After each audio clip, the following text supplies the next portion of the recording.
नमस्कार साथियों। आज मैं आपसे एक ऐसा प्रश्न पूछना चाहता हूं जो केवल शिक्षकों का नहीं बल्कि पूरे देश की शिक्षा व्यवस्था का प्रश्न है। क्या केवल किताब के पन्ने पढ़ लेने से कोई व्यक्ति कुशल तैराक बन सकता है? नहीं। तैरना सीखने के लिए पानी में उतरना पड़ता है, अभ्यास करना पड़ता है, डूबने उतराने का अनुभव लेना पड़ता है। ठीक उसी प्रकार केवल परीक्षा पास कर लेना ही क्या एक अच्छे शिक्षक की पहचान है, या फिर वर्षों का वास्तविक शिक्षण अनुभव अधिक महत्वपूर्ण है?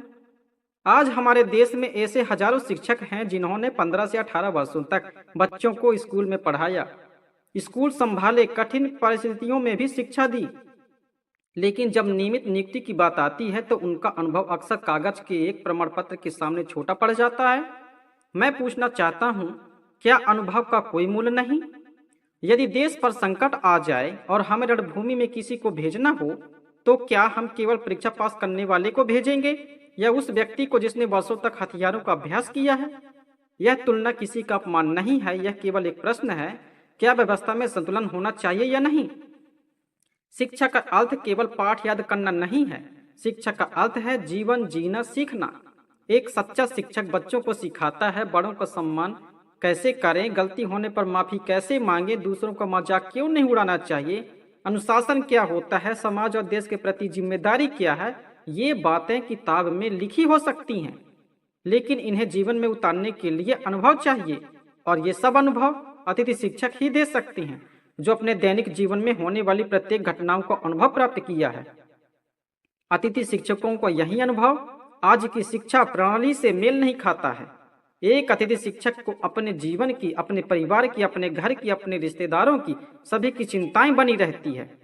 हर महीने निश्चित समय पर बिजली बिल आता है, हर महीने निश्चित समय पर लोन किस्त वसूली वाले आते हैं, लेकिन हर महीने निश्चित समय पर अतिथि शिक्षकों को सैलरी नहीं मिलती है। इन सभी की चिंताएं बनी रहती है। एक अतिथि शिक्षक से पूछे, उसके घर में कोई बीमार हो जाए और समय पर सैलरी ना मिले तो चिंताएं कितनी बढ़ जाती हैं। क्या अनुभव होता होगा उस अतिथि शिक्षक को जो रोज शाम को उधार सब्जी खरीदता है, उधार राशन का सामान खरीदता है और दुकानदार को सांत्वना देता है कि जल्द ही सैलरी आने वाली है, पूरा उधार चुकता कर दूंगा। रसोई गैस भरवाने की चिंता, गाड़ी में पेट्रोल भरवाने की चिंता, बस किराए देने की चिंता, बच्चों की स्कूल फीस भरने की चिंता, घर में बच्चे शादी ब्याह लायक हो गए हैं उनकी चिंता। अतिथि शिक्षक अपना पूरा जीवन सरकार को समर्पण कर देता है, अपनी खुशियों को भुला देता है। अपने बच्चे का आधार कार्ड बनवाने या सुधरवाने हेतु वेतन कट जाने की डर से छुट्टी नहीं ले पा रहा है। घर में कोई बीमार हो जाए तो उसको अस्पताल ले जाने हेतु वेतन कट जाने की चिंता बनी रहती है। इन सब की चिंताएं लेकर चलता है एक अतिथि शिक्षक। इन सब की चिंताएं लेने के बाद भी स्कूल में पढ़ाने जाता है वह अतिथि शिक्षक। वह अतिथि शिक्षक स्वयं नियमित शिक्षक बनने वाली किताबों को त्याग देता है और कल स्कूल में बच्चों को क्या पढ़ाना है उस किताब को पढ़ता है और सोचता है कि मैं तो केवल एक ही हूँ, मेरे पीछे मेरे स्कूल में वो सैकड़ों बच्चों का भविष्य मेरे पढ़ाने से जुड़ा है। भला मैं अपने स्वार्थ के चलते उन सैकड़ों बच्चों का भविष्य अंधकार में क्यों डालूं? मेरे पढ़ाए हुए बच्चे ही कल अफसर बनेंगे, नेता बनेंगे और देश को संभालेंगे। मेरे अतिथि की नौकरी छोड़ देने से मेरे देश की शिक्षा जैसी बुनियादी नींव कमजोर पड़ जाएगी। इसी उम्मीद को लेकर अतिथि शिक्षक अपनी नौकरी नहीं छोड़ रहा है। इतने कम सैलरी में भी वह काम कर रहा है।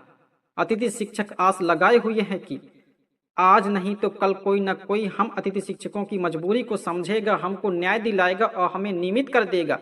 समय पर सैलरी मिल जाएगी, वेतन भी ज्यादा आएगा, पैसे की तंगी दूर हो जाएगी, हमारा जीवन खुशहाल हो जाएगा और हम अपने सारे गम भूल जाएंगे। नाना प्रकारों की चिंताओं से जूझता हुआ अतिथि शिक्षक बस इसी वजह से आज पात्रता परीक्षा पास नहीं कर पा रहा है और हम सोचते हैं कि अतिथि शिक्षक मूर्ख है जो परीक्षा पास नहीं कर सका।